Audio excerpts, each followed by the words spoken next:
Hello and welcome to Market Values, the TransferMarkt podcast that looks to cover the biggest stories in the world of football each and every week. And this episode, episode 6, is no exception. This week, my colleague Manu speaks to Scott Christensen, our man in Buenos Aires, about all the biggest talking points in Argentinian football right now, including some really interesting youngsters who are on loan from big clubs in Europe. Hint, hint, Chelsea and Inter Milan fans, you'll definitely want to pay attention to that conversation. I then go to Glasgow and speak to our colleague Ewan Robertson about what could prove to be a historic Scottish Premiership title race and potential trouble in the Scottish top flight, where we might see a winner outside of Glasgow for the first time since 1985. And then we wrap up the show by speaking to Joe Krishnan, our man in North London, who is here to talk about all the issues that Chelsea have gone through over the course of the last 18 to 24 months and whether they can turn things around in 2026 or not. But before all that, I'm joined as ever by Manu Veth. And Manu, we are sitting down here in the dead of night here in Europe, just mere moments after Tuesday night's Champions League results. Liverpool, of course, knocked out by PSG and Barcelona knocked out by Atletico Madrid. And, you know, we wanted to kind of offer our instant reaction to this game because in many ways it felt like two games that highlighted the strengths and also the weaknesses of four of the most notable managers in European football right now.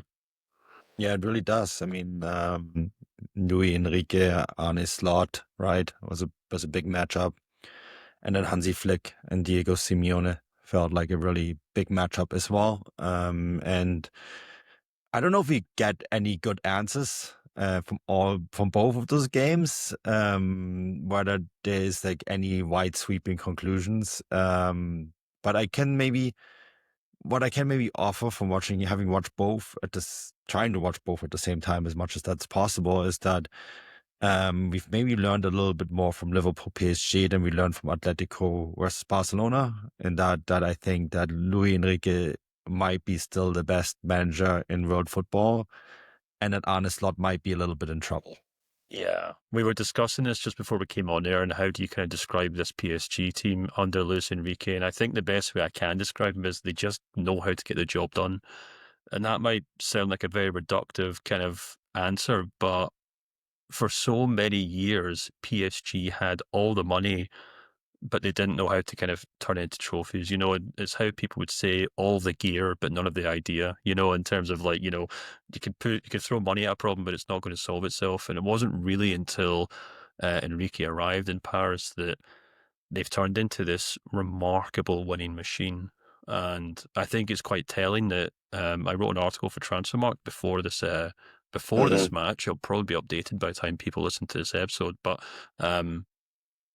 since Luis Enrique played his first Champions League game as a manager, which was, of course, at Barcelona, only two managers have actually averaged more points per game, and that's Carlo Ancelotti, obviously at Real Madrid mostly, and Hansi Flick, who we'll come on to talk about in a moment, but he obviously had a lot of success at Bayern Munich and Barcelona. But, you know, Enrique, and I think the thing that's so startling about those stats is that you look at the guys above him, the guys that he's above, Thomas Tuchel, Julian Nagelsmann, Jurgen Klopp, but perhaps most notably Zinedine Zidane and Pep Guardiola, two Goliaths of the modern game who are considered, well, at least perhaps certainly in Zidane's case, experts in winning European Cups. And I would definitely suggest that maybe we might have to rethink that. And maybe we do have to suggest that maybe Luis Enrique is in fact the expert when it comes to winning Champions Leagues. I know Ancelotti's won more, and Zidane maybe, I don't know, because he's at Real Madrid, kind of has this certain allure to him. But I think, you know, we're maybe sleeping a little bit on Luis Enrique's success as a head coach, and certainly when it comes to the Champions League, Manu. Yeah, I mean, scored 76 goals in 31 games that he's been in charge in the Champions League since the start of the 2024 Champions League campaign that they obviously won, and they were in a little bit of a slow start then, and they had a little bit of a slow start this year too. But remember too, they reached the Club World Cup final, so they have a lot of games under their belt. So it makes sense that they manage their minutes. And Yeah, it seems to be working really well for them. I think they're hitting peak form at just the right moment, just as they did last year. Remember, like it was the same story last year. Last year they needed an extra round to get to the Champions League final and win it.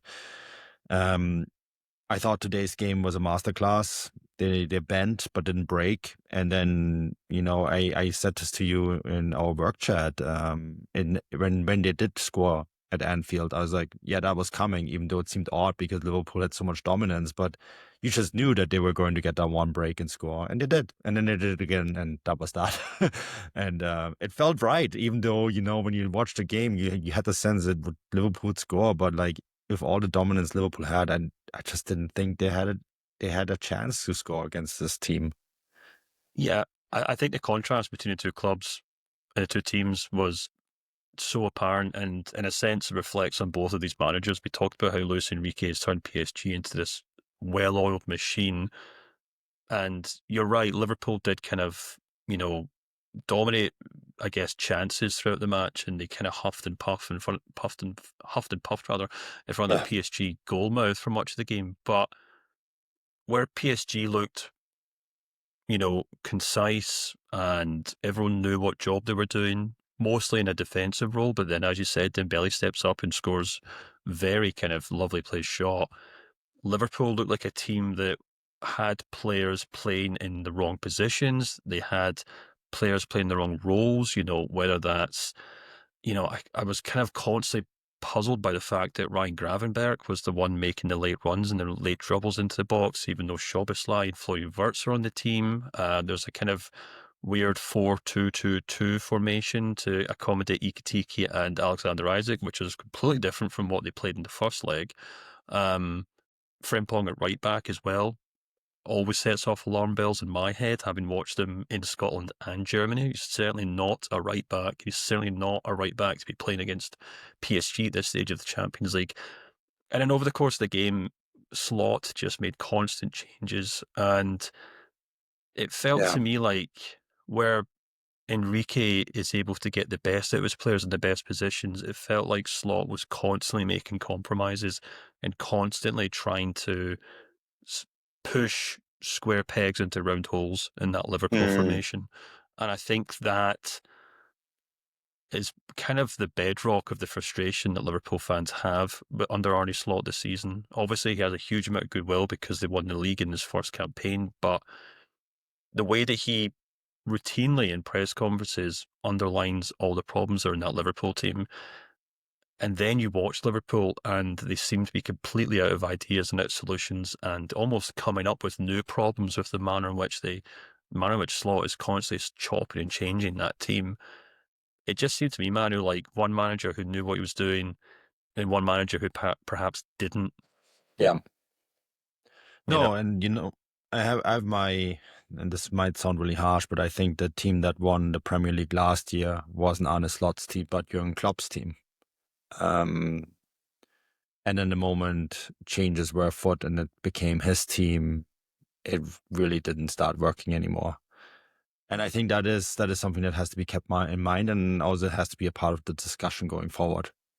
Yeah, let's flip then to the other game, which you obviously took in and you wrote about for TransferMarkt. And yeah, I just mentioned there that Hansi Flick is one of the few managers that does have a better record to Luis Enrique in terms of points per game in the Champions League. But you wrote a really interesting article for TransferMarkt on Tuesday night, explaining maybe why his particular style of football maybe led to Barcelona's downfall in the Champions League this season.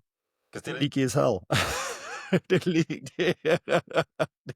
cannot keep the ball out of their net. I think that was what you wrote. That's all the article is. It's just Barcelona are leaky as hell. They're leaky Case closed. as hell. Yeah, they've conceded since the start of the 2024-25 season, which is when he took charge, right? They've conceded 44 goals in the Champions League in 26 games.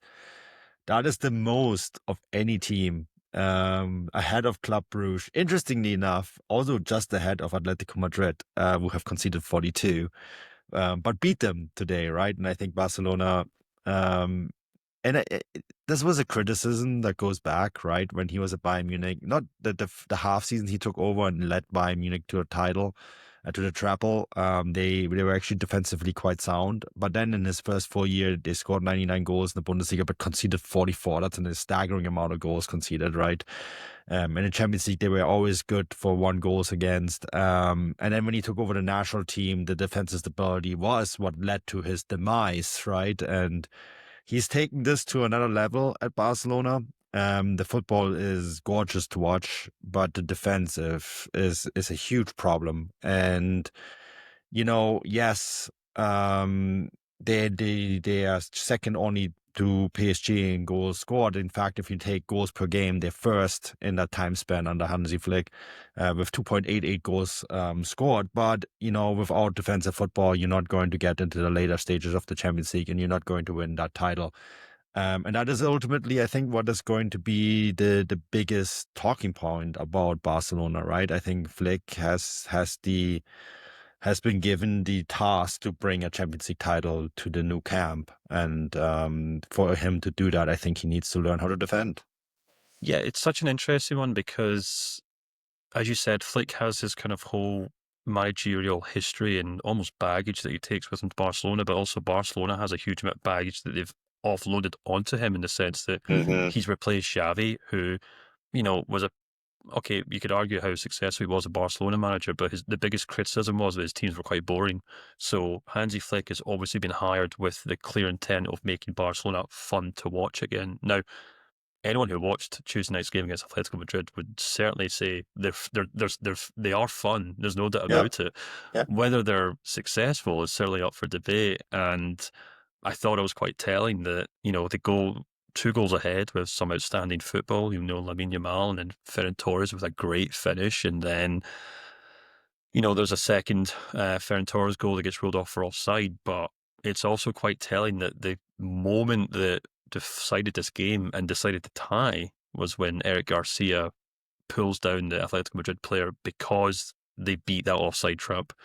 And you can only do it so many times before you do get caught out in that. And then you compare it to Diego Simeone, who is the king of pragmatism. He's the guy who would happily sacrifice anything at the altars of success as long as it helped his team get through to the next round of the Champions League. And while I think you could probably make a strong argument that he and Atletico Madrid are maybe kind of not quite at the same peak they were back in the day when they were kind of going toe-to-toe with Real Madrid for Champions League titles, this game felt like kind of classic Atletico Madrid to me, or classic Diego Simeone, where they just found a way to get through this. They weren't exciting. They weren't playing fantastic football. They weren't playing bad football, but they were up against a team that were determined to try and play football the right way, and ultimately they ended up winning. And I thought it was a really fascinating stat, Manu, and I think it's true. I'm 99% sure it's true that I read before the game that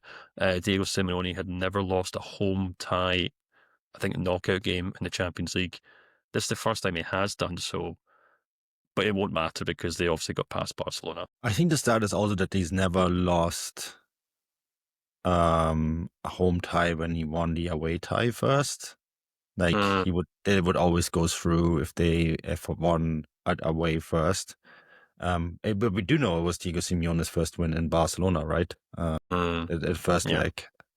And yeah, I mean, it's funny because when they made it 2-1, and that was quite early on in the game, right? 34th minute. You kind of get the sense like, oh yeah, they're going to be able to shut that down. And that's just because it's Atletico Madrid and they did. And I think that is really interesting. Yeah, for sure. So, it's why we love the Champions League. It's why we love talking about football every week, because we have these narratives and we have these discussions, and with every passing round in the competition, we get to explore these discussions more and more. But Manu, before we get on to the rest of the show, I have to also remind people and listeners and users of TransferMarkt that they can head over to the Market Value Analysis Forum and give us their thoughts and opinions on the players. And I only raise this because I checked it before we start recording here, and people have already started flooding into it to discuss their players of choice during and after this game. I took some great delight in commenter saying Ryan Gravenberch. This was during the PSG game, saying he's no better than Zaire Emery, who, of course, the PSG player, who incidentally outplayed him in the first leg. And someone made the point during the PSG game that Alexander Isak, 3 goals and 1 assist in 19 matches this season. Admittedly, his injury has hampered him, but even when he is playing, he doesn't exude any composure, blah, blah, blah, blah, blah. He shouldn't be worth what he's worth. So it just goes to show that people do not wait around to jump into the discussion there on the market value forum. So by all means, if you're interested, head over to TransferMarkt. You can now read all of the analysis from users around the world. It's all in one forum. It's automatically translated wherever you are in the world. So just head to the homepage, head to forum, and then head to market value analysis. And, have some fun, have some debates, and let us know what you think these players should be worth. But Manu, I feel like we could probably head on to our next topic now, and that is you chatting with Scott about the biggest stories in Argentinian football. Yeah, such a good transition from Diego Simeone to Buenos Aires. Let's go. And I'm now joined by Scott Christensen, the area manager of Argentina and South America, my colleague down in Buenos Aires, right, Scott? That's where you're based. He is essentially me, but the South American version of it. How's it going, Scott? And fine, thanks. Hope you're too. Yeah, I'm doing good. Really looking forward to this conversation. It's a month in the making. You had the market value update for Scott. Remind me, what is the first division in Argentina called these days? Yeah, it's actually changing the names every year. So this time is Torneo Apertura, and the next semester Torneo Clausura. Okay, cool. So yeah. This is funny because whenever I write the market value updates in English, I basically ask you this question. What are we calling it this month? The market value update was a month ago. Yeah. We discussed many of the other updates. We haven't really had the time yet to shed any light on Argentina. We feel like we should, though. It is one of the 2 big leagues in South America. We had Marcus on 3 episodes ago, Marcus Watts, to talk about Brazil. I feel like Argentina deserves just as much attention. And Scott, it was an update that was a difficult update for Argentine football. I want to talk towards the end of the episode about why, but many downgrades. Yeah, many downgrades because, a lot of as you know, Argentina is an exporter country. So we are kind of selling our players younger every year. And now they are living like at 17 or 18 years old instead of 20, 21. So basically our most valuable players are now players from 24 or 25 years old that's never left the Argentine league or left to like smaller leagues, not the top 5 leagues as usual. So yeah, our top values are going down as they are more experienced players. That's I don't think they'll manage to get to Europe or at least to the top teams in Europe in the short term. Yeah, no, it's really interesting, and I want to ask you more about it. But let's talk about a couple of good news. Nicolas Barros Schelotto, I hope I said that right. He is one that instantly piqued my interest because he is the son of Guilherme Barros Schelotto, who played in Major League Soccer for a long time. His market value went up quite significantly. He plays for Club de Gimnasia y Esgrima La Plata. From 500,000 to 4 million. That's a 3.5 million euros jump, Scott. What's the thinking there? He was actually one of the biggest upgrades in the Argentine league in this last update. Yeah, as you said, he is the son of Guillermo. He's kind of a legend in Gimnasia and in Boca in Argentina and in Columbus Crew in the US. And yes, his father, he started playing in Gimnasia. And it was quite a big surprise, his explosion on these tournaments, because he started playing on the second semester of 2025. He's shown some good performances, but it was like his very first minutes as a professional player. And this year it was really surprising, like the confidence with which he's playing. He's taking care of the place balls, scored some brilliance, like a free kick, an Olympic goal, long shots. So yeah, we are really surprised, especially with his left foot. And yes, I believe he's one of the most promising players in Argentina. And yeah, we are a bit anxious of seeing how he develops during this year. Yeah, only 19. A really interesting prospect. don't see him linked to any major clubs yet, but I suspect that will change soon. Yeah, I mean, there were some links to Boca Juniors, some rumors because of his father passed in Boca. I think the guy at some point talked about Paredes, Leandro Paredes being like his reference. So yeah, the speculations came after his phrase, but nothing concrete at the moment. Yeah, speaking of Boca, that's the next player, another player that I wanted to ask you about. That's Milton Delgado, another one of very few upgrades. He went from 6 million euros to 7 million euros. I see in the rumor mill he's being linked to Bayer Leverkusen. I assume being linked to a big club in European football does help. Yeah, I mean, Bayer Leverkusen is actually like kind of scouting in Argentina. You've seen it with like Palacios or Eki Fernandez or Echeverri like over the last years. And I mean, this guy is quite exceptional. There's like a counterback that he's too small maybe for a central midfielder position, but he has like great timing. He's always like playing in the first two or one or two touches. He's always clear with the ball. He's always regular. He had lost some space at some point when he was like behind Paredes, when Paredes was starting to play as a defensive midfielder. But eventually the coach finds him like both of them playing at the same time. And actually that's when Boca started to win again, because Boca was going through a really bad time over the last year and the beginning of this one. So yeah, I think a lot of it has to do with this guy, like this small center midfielder, but very, very accurate always, and yeah, very constant in his level. Already a youth international as well, right? 20 caps, 1 goal. Yeah, you just know that Boca, of course, one of the 2 big clubs, always produces really good players. Really curious to see what happens to little Delgado, because yeah, little 1.66 m he's listed on our side. He's quite a small player. I wanted to also ask you about a couple loan players. Valentin Carboni, fortunately out with an injury, cruciate ligament, expected to come back in September.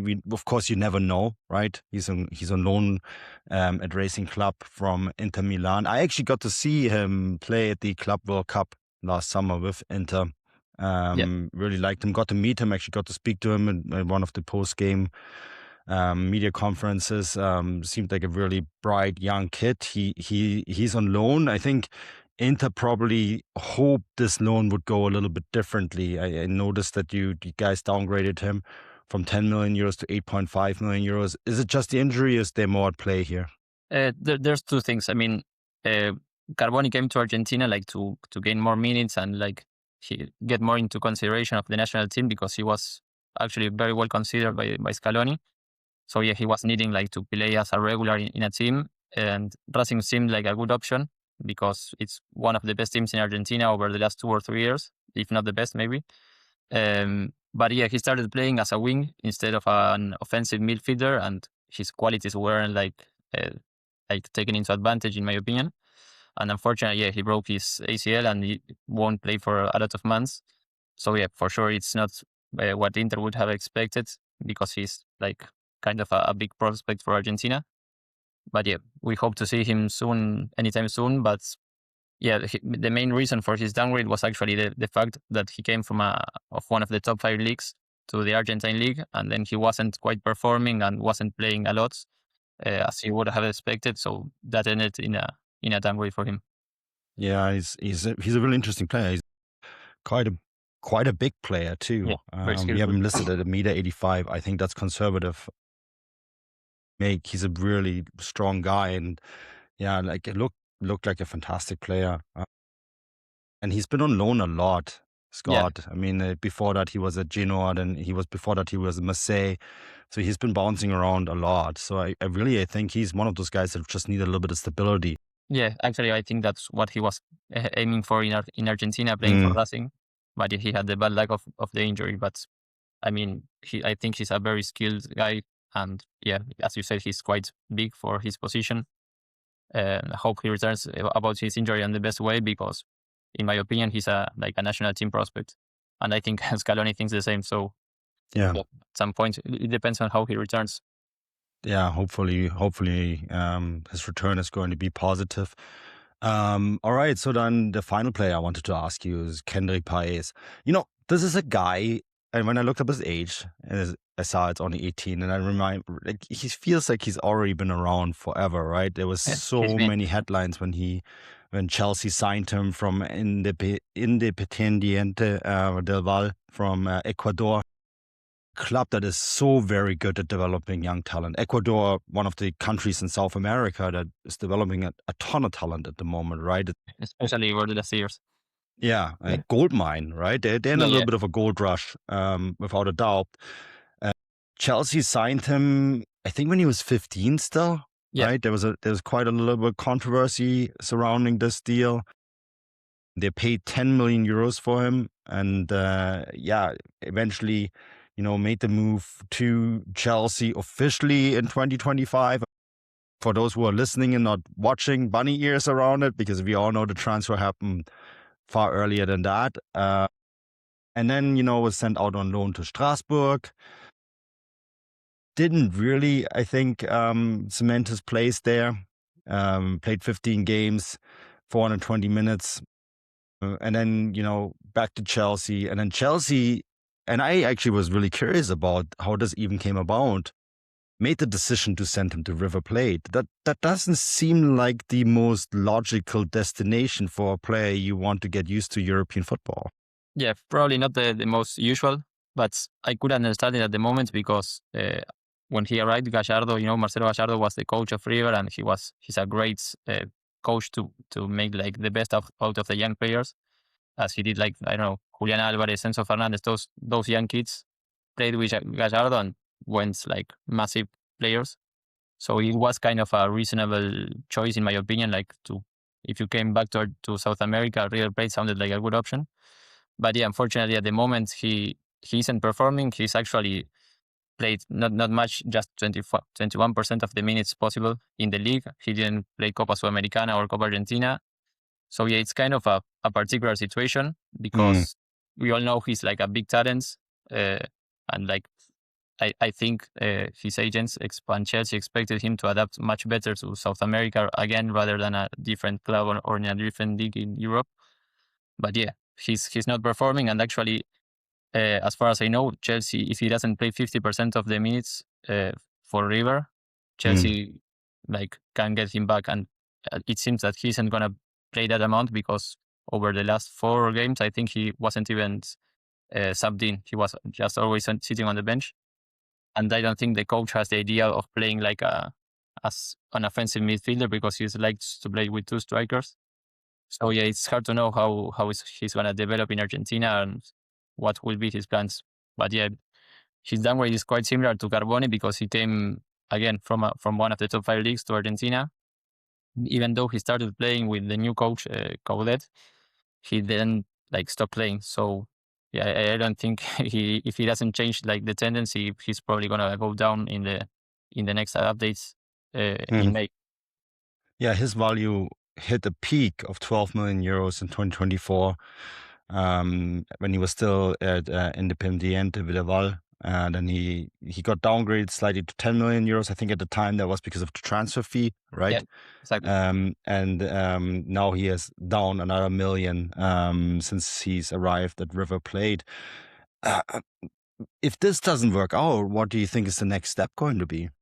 I mean, it happens quite often that South American talents such as Kendry go to Europe too young, so they don't adapt to a different league, to a different language, and they end up returning to their own league, to their country, to feel safe again. I mean, comfortable again.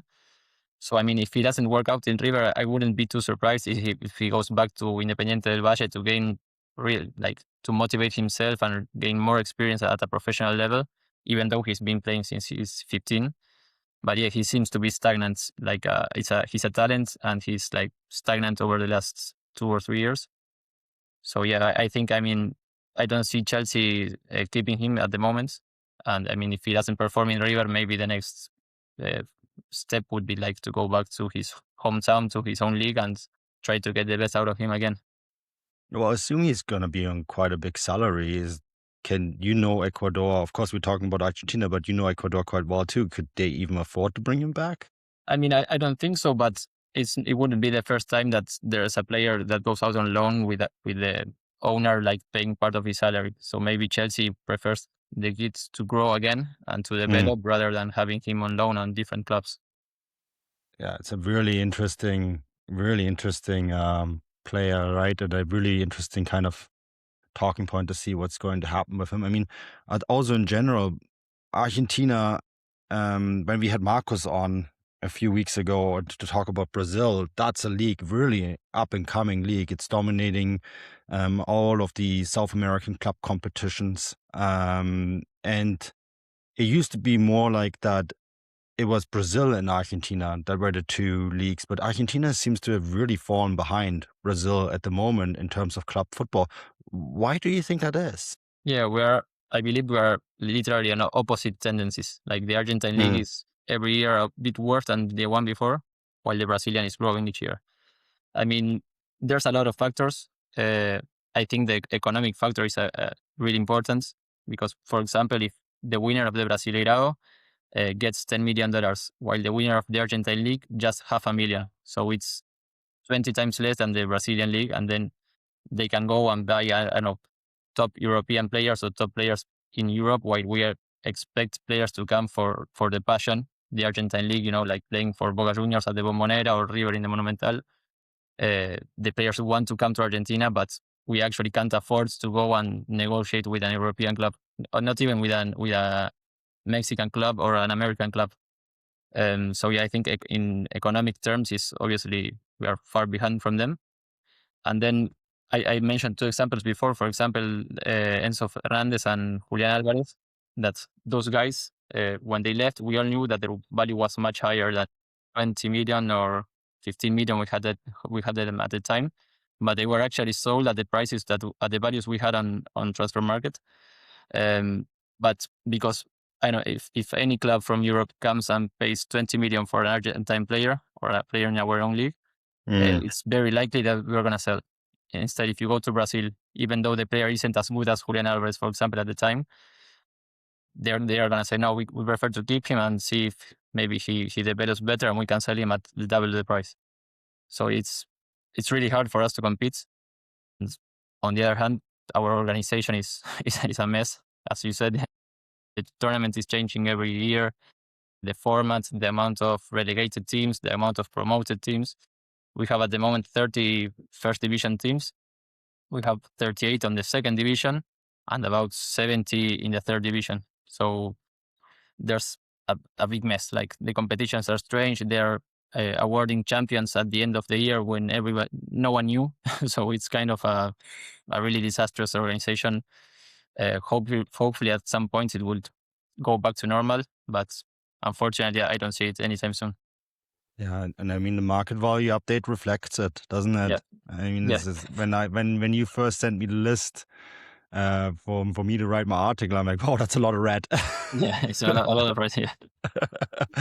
Well, Scott, I really appreciate you spending time with us, and we'll definitely have you back on to talk to us about whatever the Argentine league will be called then. Yeah. The next time will still be Apertura, hopefully. Hopefully. Yeah. Well, until next time, Scott, it was great to talk to you. And cheers and bye-bye. Bye-bye.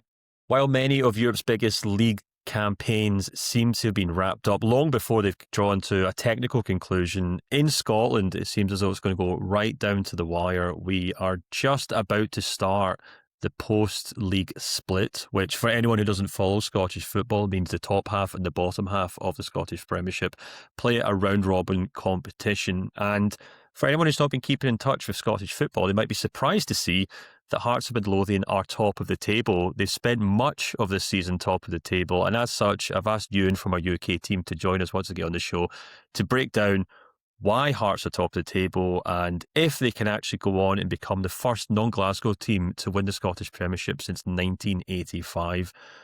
Ewan, this is quite intriguing. It's a fascinating story. It's obviously got a lot of people outside of Scotland intrigued as to what's going on here. So maybe just to get things started, for anyone who hasn't been paying attention to Scottish football and maybe just clocking what's happening now, what's happened over the last 8 or 10 months, or longer if you want, to explain why Hearts have managed to leapfrog both Celtic and Rangers in the league? Yeah, it's a combination of two main factors. One being Hearts' excellence this season, and secondly, the old firm Rangers and Celtic have both struggled at various points of the season, and they've been, especially Celtic, have been way below the standard that they've set over. They won, it's like 12 of the last 13 titles. They are the dominant force in Scottish football, and they've been miles from their best. They've had, 3 managers this season. They've had Martin O'Neill come in and out, but to look at Hearts, they've had the investment from Tony Bloom, who obviously owns Brighton, but perhaps for a more kind of relevant comparison, they owns Union Saint-Gilloise in Belgium, who've done remarkable things there. He came in the summer. He's gave the Jamestown's Analytics, which is famous analytics company, which should be predominantly used for recruitment.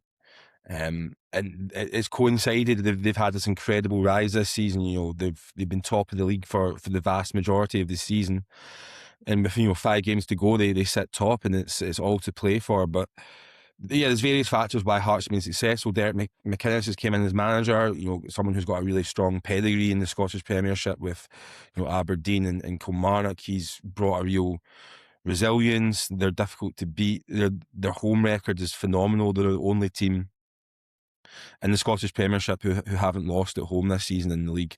That's been the bedrock of their success is their home form, and it'll be crucial over the coming weeks. And they've signed a couple of players who have came in and been real stars. So yeah, it's a fascinating title race. They've got 3 teams going for it, with 5 games remaining, and they obviously all play each other because of the split. So it's going to be a fascinating end to the season. Yeah, let's just kind of narrow in that for a moment, because you touched on Tony Bloom, who invested over €10 million in the club in the summer of 2025. Made a statement at the time, more or less saying in as many words that he wants to knock Celtic and Rangers off the perch, really have a good stab at kind of breaking up the orthodoxy of Scottish football. And people outside of Scottish football might be thinking, wow, he's already working his wonders. He did this with Brighton. It only took him 8 months, less than a season, to kind of push Hearts to the top of the table. But there's more to it than that, Ewan, isn't there? This isn't just a Hearts team full of wonder kids from, Romania or Belgium or whatever else. It's a mismatch of young players and new players who we will touch on, but also some pretty established Scottish Premiership players, either Scottish themselves or players with experience. And as you said, a head coach in Derek McInnes, who obviously knows his way around the Scottish Premiership very well. And during his time at Aberdeen, when obviously Rangers weren't in the Scottish Premiership, were comfortably the second best team in Scotland. Yeah, completely. From the outside, it looks, Tony Bloom's came in with this analytic system, and people look at what he's done at Brighton and how they had this remarkable success of, unearthing these players from around the world, bringing them in, developing them, and then selling them on for big money. But it's so soon into Tony Bloom's tenure at Hearts that kind of model of flipping players hasn't really came into force yet. In terms of the record signing was a guy called Aguiar he's a Brazilian midfielder. He's barely played this season because he's injured. He was a record signing at around about €2 million. So that was the kind of one player maybe who'd fit the Brighton model the most in terms of being a kind of younger talent. I think he's 24 currently, but yeah, if you look at Claudio Braga, they've picked him up from a second division in Europe, and he's came in and been their star player this season. Kazadiris, they're the big 2 signings who came in, really made a huge impact. He's a winger. His form's fallen off a little bit this season, recently, but their market values have both risen tremendously. And they've got the goalkeeper who's came in, and he's like 33 years old, and those are the 3 signings who came in and been guaranteed first team crucial players from that kind of Bloom model. Then you've got someone like Stuart Finlay, who Derek McInnes knows from Kilmarnock. He's brought him in, nothing to do with the model. In fact, McInnes specifically had to go and say, I want this guy. Back me with this guy. I think he'll do the job.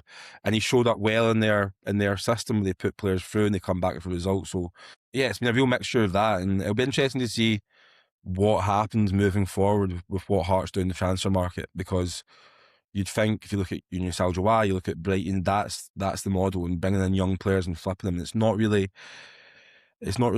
had that so far. Also, the Scottish Premiership is a league. It's very unique in terms of the profile of the game and the requirements of players. So you do need to have these kind of experienced heads who know what they're doing to be able to be successful.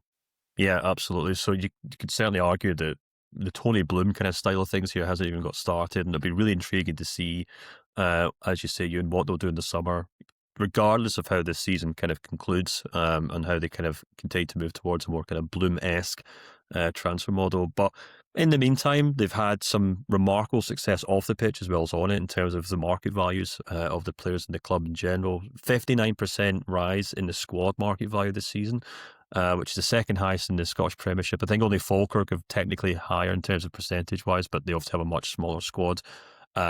Second only to Celtic and Rangers in terms of real-time value in that squad value increase. 2 of the top 10 biggest market value gains for players are Hearts players as well, as you mentioned, Kisidiris and Braga. But just kind of narrowing in on what still has to be done on the pitch. And for anyone, again, who doesn't really follow how Scottish Premiership works, Hearts now have to play every team in the top half of the table, which is quite a daunting task. They play Hibs away this weekend, which is obviously the Edinburgh Derby. They then have Rangers at home. Then they play Motherwell and Falkirk, and then they finish the season with Celtic away in East End of Glasgow. So based on how they've done on the pitch, Ewan, irrespective of how impressive they've been off the pitch in terms of transfers, scouting, McInnes's management, how do you see them navigating these games, these must-win games, if they are going to go on and win the title? Yeah, there's no real room for error at this stage because it's, like you said, it's so fascinating. Every team plays each other, and Rangers, Celtic, and Hearts all have the same fixtures, just albeit different orders and different venues, home and away. So you mentioned there the game at the weekend, absolutely massive. I mean, every game's massive. It's such a cliche, but going to Hibs, their rivals, with a title on the line, Hibs are going to be so motivated for that game because they won't want Hearts to win the league. And then they've got Rangers. The next 2 games are crucial. If Hearts get 2 bad results, they could be out of it by then. And the thing is, Rangers started the season terribly, but since Danny Rowe came in, they've been their record's excellent in terms of points. They've got 10 more points than any other team in the league since Rowe came in, and they're really on a roll. I don't want to say that, but they look like a team with momentum. They're really playing well. They won 6-3 at the weekend, scoring 6 goals away from home at Falkirk. Celtic they're not been convincing at all this season, especially recently, but they keep edging out results. And in terms of the fixture list, they have the more favourable fixtures because they play Hearts and Rangers at home. So that's a huge advantage for Celtic. So yeah, it's poised to be an incredible season, end to the season. I think Hearts, if they could do it, it'd be one of the biggest stories in British football for a long, long time. If I was betting on it, I don't think they will get over the line. I just think that when nerves kick in and things like that, it'll be very difficult. But for Scottish football and for a story, I hope they go over the line. Yeah, just on that, like in terms of both of our lifetimes, I was just thinking there, I think the only kind of British football story to rival it would maybe be Leicester City winning the Premier League. We're talking that kind of upset, aren't we? Yeah, completely. It's been over 40 years since anyone done it, so nobody at the start of the season would have tipped Hearts to win the league. It's a truly remarkable story. It isn't on that kind of Leicester level of shock. And for that, for Scottish football, it would be incredible if they managed to do it. It's going to be tough. It's. I think we've got a lot of players who haven't really experienced, winning things as well, and I think it'll be very difficult for them to get over the line. But like I said, I hope they do. Yeah, absolutely. Well, a lot going to be happening in the next 5 weeks in the Scottish Premiership for sure, and we'll definitely be having Ewan back on the show regardless of whether Hearts do or don't win the league title, because as we said, that kind of operation under Tony Bloom's only just getting started at Tynecastle. But for now, Ewan, I'll let you go, and hopefully we'll see a dramatic end to the season and have plenty to talk about over the course of the summer. So thanks again for joining us on the show. There was a lot to talk about from the Premier League football action, but one topic, and specifically from a specific game on Sunday, that I wanted to kind of touch on this weekend, it's not Arsenal, It's not Manchester City. It's not Liverpool. It's actually Chelsea, who we haven't had an opportunity to seriously discuss on this podcast. And, we're only 6 episodes in, so we thought we might as well bring them up. Better late than never. And to do that, I have Joe Krishnan on the show with me from our English team. Joe, welcome to the show. This is your debut. How are you doing? And are you ready to dive into the labyrinth that is the modern Chelsea Football Club? Yeah, hello, Stefan. Glad to be here. I think in terms of Chelsea, we're never too far away from chaos. It's been that way for as long as I can remember, even going back to the Abramovich days. So, it isn't anything new, I think, for Chelsea fans. That there are obviously a number of issues within the club, and obviously the ownership at the moment. There's a disconnect between the fans, and it's a difficult time to be a Chelsea fan. I think obviously the defeat to Man City yesterday exposed so many issues. Now 4 points off that 5th spot. Yeah, it doesn't look good, obviously, for Chelsea in the final weeks of the season. Yeah, exactly. That's what I was going to touch on there. Obviously, I mean, I did watch the game, and I felt like the first half Chelsea did quite well to kind of go toe-to-toe with Man City. I'd even argue they maybe had the better of the chances, and then the game kind of got away from them in the second half. So, even based on that match, you could say they're obviously not Manchester City standard, but they're not 100 miles off it. They're not like, we're not talking about Tottenham here, for example, who are struggling at the bottom of the table. We're talking about a team who maybe 3 or 4 good players or performances away from matching a team who are, pushing for the title, I suppose. But as you did mention, that defeat now kind of jeopardises the prospect of Champions League football next season. And as you said, Chelsea are never too far away from chaos these days. How would you sum up how Chelsea's season has gone this so far? And how do you think the prospect of potentially not getting into the Champions League next season could change the narrative or even just the feeling around the club this summer? Well, I mean, obviously with the game, as you mentioned, there were plenty of chances for Chelsea to take the lead in the first half. I thought it was a very even performance in terms of, there was Cucurella's goal, which was marginally offside. That, if they score that goal, it's 1-0 at home. The fans react to that goal, and it's a completely different game altogether.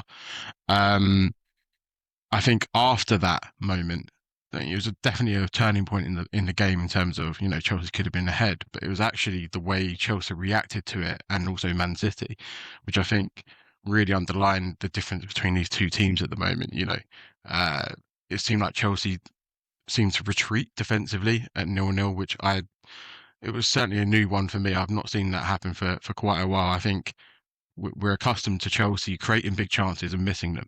Okay, and then other teams, taking their chances and therefore punishing their profligacy.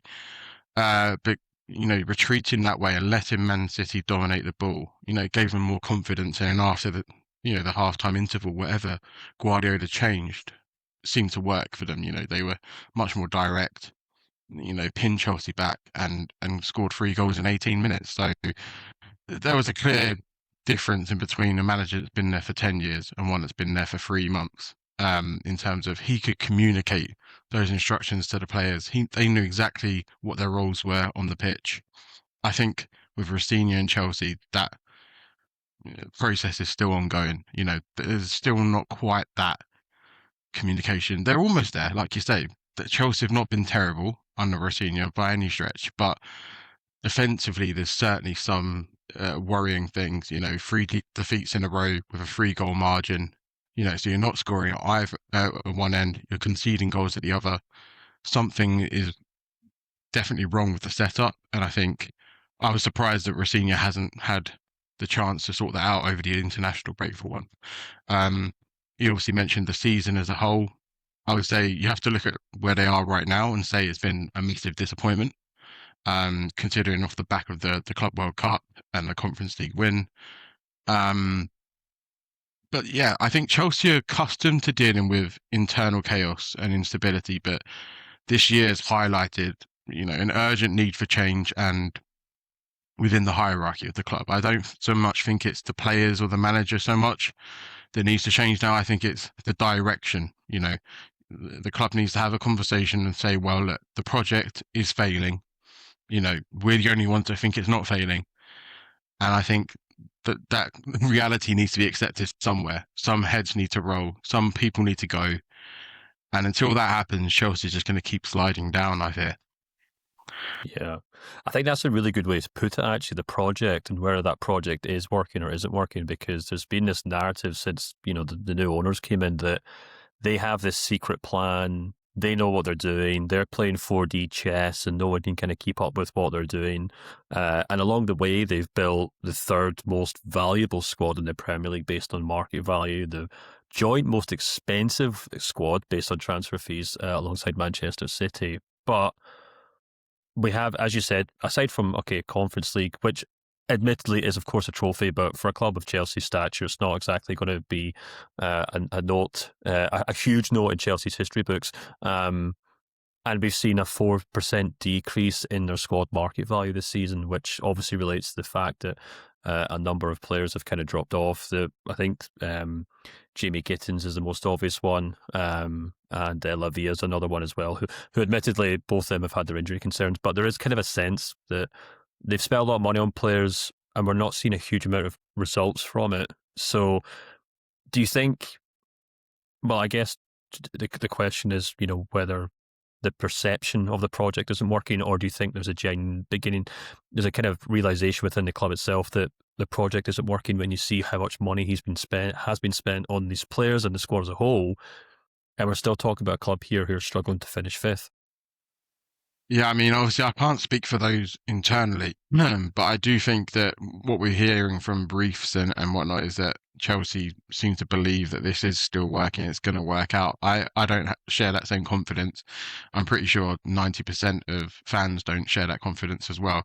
And as you mentioned, the drop in market value, I think that's an important point because, if you don't get Champions League qualification, naturally your players are viewed as less valuable. But also from the recruitment point of view for Chelsea, if you're not getting that top four finish every year, so that it kind of highlights there's an instability. And for prospective signings, they're not going to go to clubs who have that. They can't guarantee the Champions League every season. And what you'll get is you'll end up signing more players of the ilk and, lower end of the table who still see Chelsea as the step up, but you're not signing the best players. And Chelsea aren't signing the best players. That reality has been set in for 2 or 3 years now. Well, I think you could say beforehand when they signed Enzo Fernandez and Moises Caicedo, those players were, I think, players with world-class potential. I'm just not really seeing any kind of players that Chelsea are going for at the moment who have that ceiling. And I think what I would say with Caicedo and Fernandez is they're two players who struggled early on in their career and then at Chelsea and then built upon that as many expected they would. I think the problem is signing so many young players, you're throwing them in at the deep end and expecting them to perform straight away, and there's no time to develop. So you look at Liam Delap, who was definitely not a bad player at Ipswich, but he scored 1 Premier League goal this season. And what's going to happen with him is his transfer value is going to, the market value is going to decrease because of that. And he might end up going to a lower league team in the Premier League for maybe 25 million. That's not part of what Chelsea were hoping to achieve with Delap, I'm sure. Even if he was a backup striker, you were expecting him to be pushing for England places or, it's just not quite worked out with quite a few players. And I think for every Palmer or Esteval, there's at least 2 or 3 transfers that just simply haven't worked out. And as you mentioned, you've got the most expensive squad. But if you look at Man City, the way they've rebuilt their squad, because obviously it was aging. You've got Semenyo, you've got Gay, Cherky, all sort of good value signings with Premier League proven experience, 2 out of 3 anyway. And they're reaping the rewards, whereas I think Chelsea are sliding backwards. Yeah, I mean, you only have to really go through that list of signings that they made this season. Pedro, Gittins, Garnacho, Esteval, Jarell Hato, Delap, and then you can kind of go down to the lower guys like Sarr, Kendry Paez, etc., like that. Silvio from Sporting. As you correctly point out, that's a lot of kind of young signings who, as you said, would use Chelsea as a kind of stepping stone, perhaps, or maybe not stepping stone, but step up to what they're playing at. And perhaps maybe aside from perhaps João Pedro, it's not a lot of senior players on that team. It's not a lot of kind of leaders, not a lot of kind of experienced players. And curiously enough, it's not really been these so-called kind of young prospects who, if you maybe want to take a more kind of, I don't want to say pessimistic, but maybe a more kind of cold, calculated look at Chelsea's transfer policy and say, okay, they're trying to emulate maybe what Manchester City have done, where they scout young players and then sell the ones they don't really need. Instead of having guys like, Garnacho perhaps, or Hato, or maybe not Hato, because he was probably signed for to be a senior player, but rather than seeing a lot of these young players blossom at Chelsea and then potentially with the prospect of maybe selling them for a tidy profit this summer to finance the sign of the big players, we're instead seeing the senior players be the ones who've been linked with moves away, haven't we? I mean, Cucurella was flirting with potential move to Barcelona during the international break. Cole Palmer has been continuously linked with a move away from the club. Just speculation, of course, at this point. And then very recently, Enzo Fernandez was suspended for his comments about leaving Chelsea. So do you think, now I'm not going to say do you think these players are desperate to leave, because we just don't know those things, but do you think the fact that these senior players are making these comments or being linked with departures from the club is because there's a frustration maybe at Chelsea that there's too many of the, I don't want to come across as saying you can't win things with kids, but there's maybe too many prospects and, works in progress and not enough kind of signings that are ready-made to help Chelsea get back into that top four? I definitely think that's part of it. I think that at the end of the day, if Chelsea were top of the league, these players wouldn't be wanting to leave in such a hurry, I think. And we don't know for sure they do want to leave. It could be a ploy to get more money or bigger contracts, or trying to influence some change at Chelsea, like we've already discussed. I think with regards to Enzo Fernandez, he's been at the club for over 3 years now. So if there was a time for him to sort of ditch the Chelsea project, it probably would be now. He's getting to, I think, 25 years old. His stock is quite high this season. I think he's had a good season. So it's natural for clubs like Real Madrid and PSG to be interested, and also for him to have that reciprocal interest. And you look at Cucurella, for example, he's in the prime of his career. Again, had another good season last year. You can't blame him for flirting with the idea of going back to his boyhood club, Barcelona. I think the one that baffles me a little bit is the noise around Palmer, because he's not been playing well.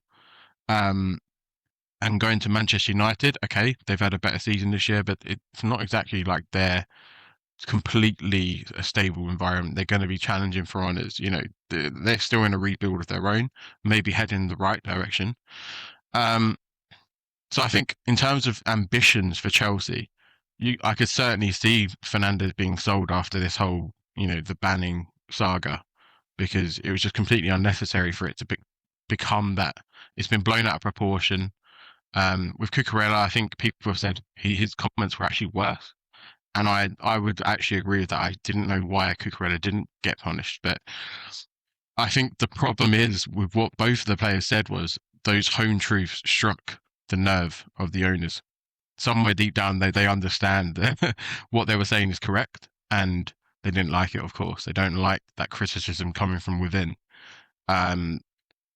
Now, will they actually leave? I personally could only see Fernandez leaving if it's a British transfer record kind of fee coming in, because, with his market value as it is, that's exceedingly high, but Chelsea will want a fee that matches what they paid for him, or in excess of that. I think, with Chelsea, with those three players, if they were to lose them this summer, it would be absolutely devastating, because there's no confidence from the fans, at least, that these sporting directors and the owners would target the players required to replace what they give to the team. It could be another 60 million signing, 21 years old, 8 goals in 31 games. That's not what Chelsea need. Chelsea need top quality players to replace Palmer, Fernandez and Cucurella. And I think if the players of that standard leave Chelsea, they could be in really big trouble. Well, I guess I have to put you on the line here and say, what do you think will happen? Do you think we'll see another summer of young players being signed, an influx of, players that have been scouted, or maybe players that are up for sale, or even players coming from the other blue coal members of that kind of multi-club ownership? Or do you think we'll see the young players in that squad be sold off, maybe sign more experienced players, maybe bolster the ranks with more Fernandezes and Cucurellas and Palmers, etc.?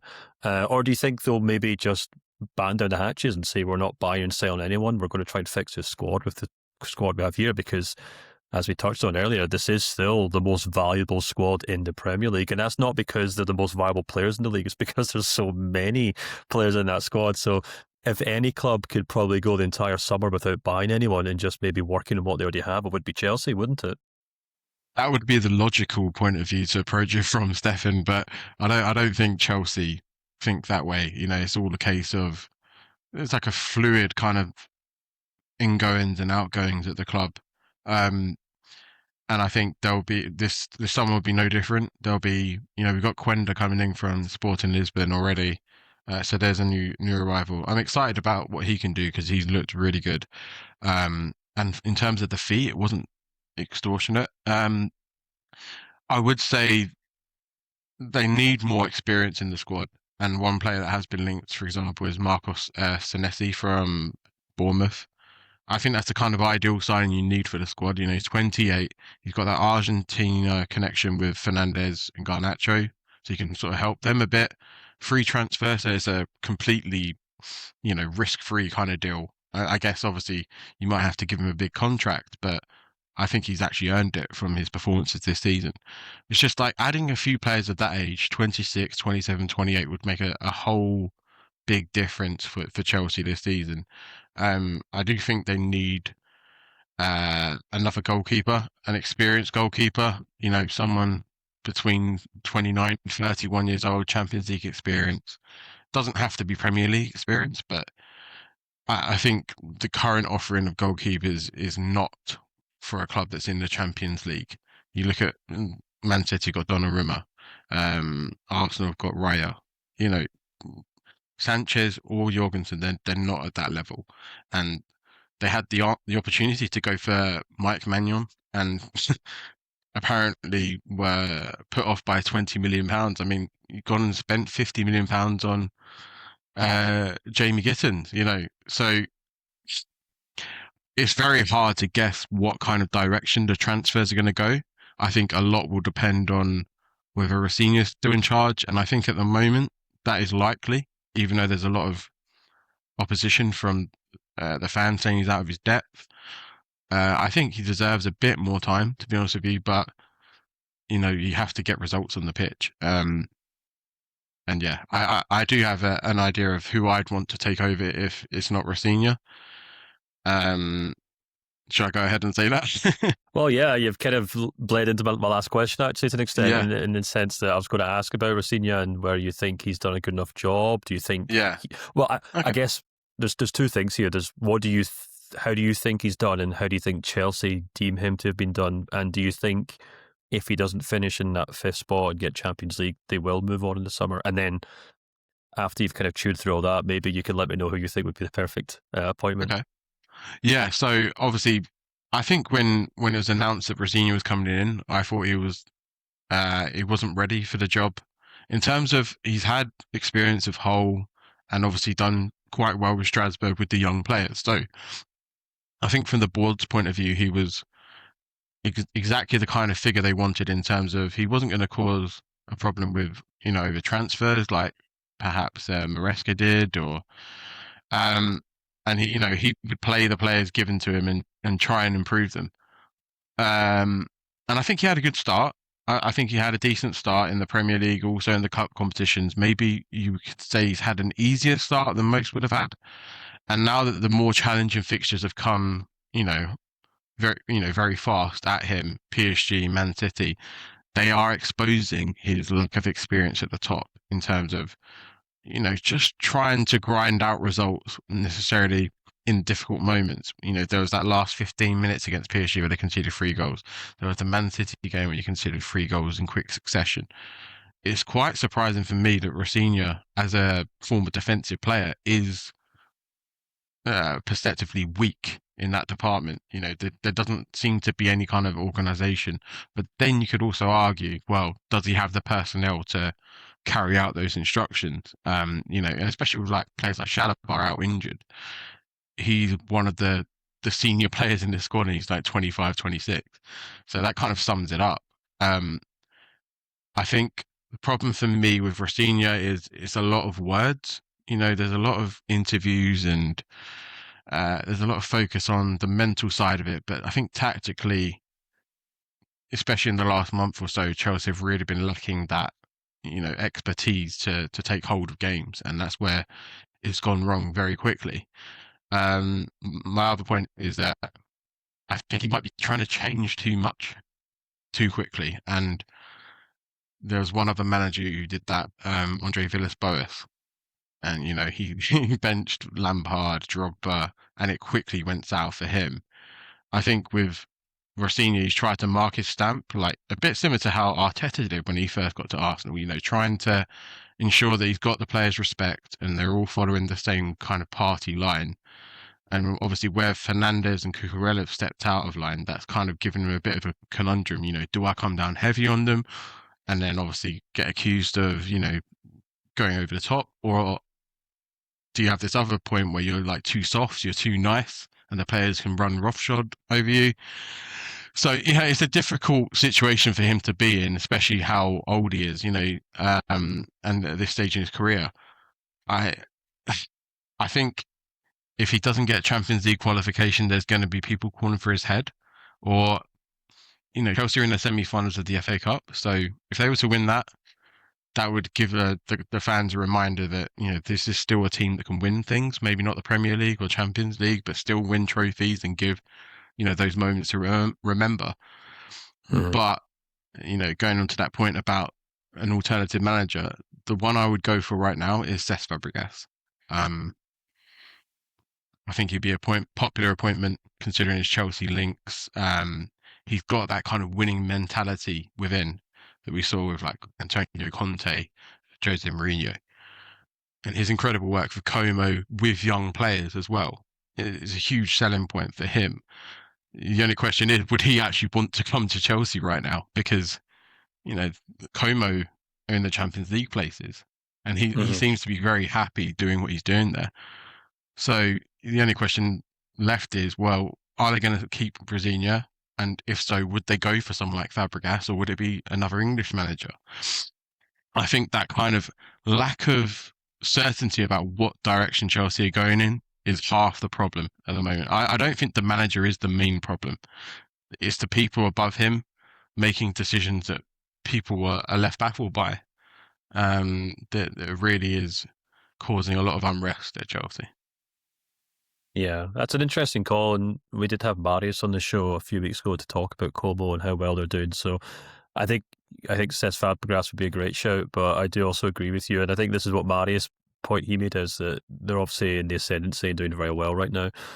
So he might be quite hard to pull to one side. Although I must say I was at the Arsenal Leverkusen game recently, and Cesc Fabregas was in attendance because I literally bumped into him, not on purpose. So he does frequent London plenty of times, but yeah, that's we'll need to see maybe what happens. I'm going to have to let you go, Joe, but really fascinating stuff on Chelsea, and as people could probably tell listening to you, you certainly watch them just a bit more than anyone else at TransferMarkt. So as this story undoubtedly unfolds, and as you said, with chaos just around the bend at any point with Chelsea, we'll have you back on the show in no time at all to talk about the Stamford Bridge club. But for now, thanks again for coming on the show, and I'll speak to you soon.